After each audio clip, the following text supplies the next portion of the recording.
Welcome to MicroCosmos. This week we are going to talk about spaceports and launch pads. So the spaceport is a facility used to launch and receive spacecraft. Normally, the spacecraft that land on a spaceport is winged, like the space shuttle.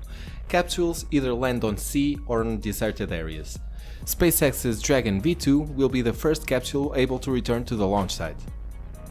Normally, the spaceport is equipped with several launch pads, assembly buildings and runways, as well as a number of control centers.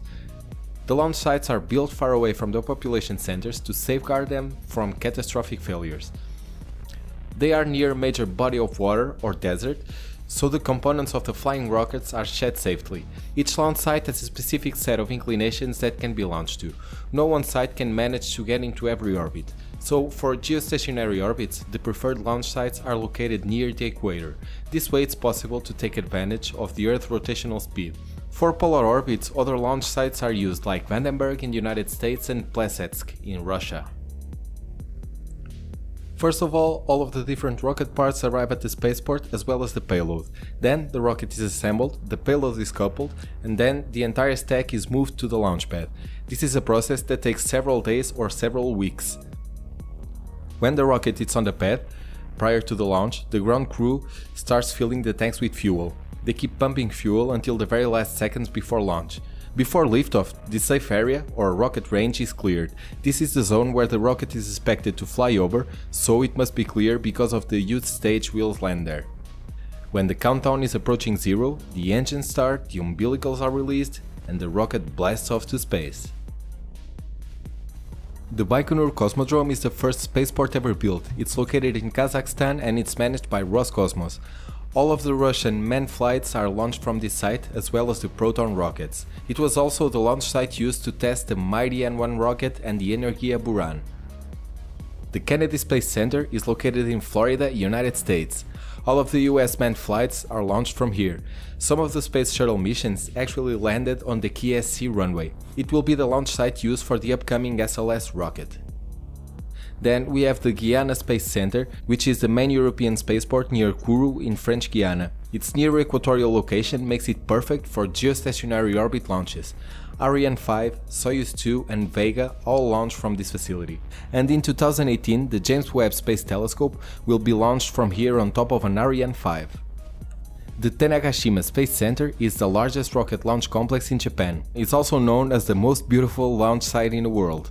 JAXA launches their ISS supply vehicle, the HTV, from here. It's the main launch site for Japanese satellites and space probes.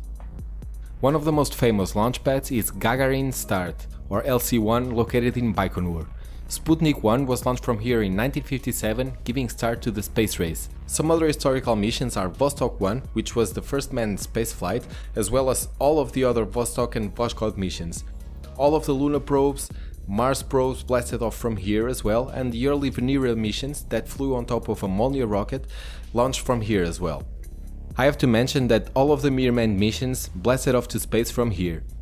And in September 2015, Soyuz TMA-18M was the 500th launch from Gagarin Start, so that's quite a record. Then of course we have the Launch Complex 39 in Florida.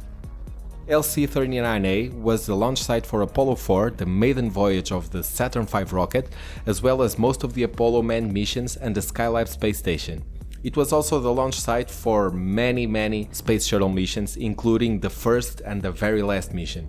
Right now it's undergoing modifications because SpaceX's Falcon Heavy will launch from here in the future, as well as their current Falcon 9. LC-39B was the launch site for Apollo 10 and all of the manned Skylab missions. Of course, several space shuttle missions launched from here as well, and a lot of times it happened that when a space shuttle launched, they had another space shuttle ready to launch in case of a rescue was needed. The last rocket launch from 39B was in 2009. It was the Ares 1X, the mission part of the cancelled Constellation program. The pad is also being modified right now to accommodate the launches of the future SLS rocket. Alright everyone, hope you enjoyed this episode. If so, please make sure to like and subscribe. Have a nice week!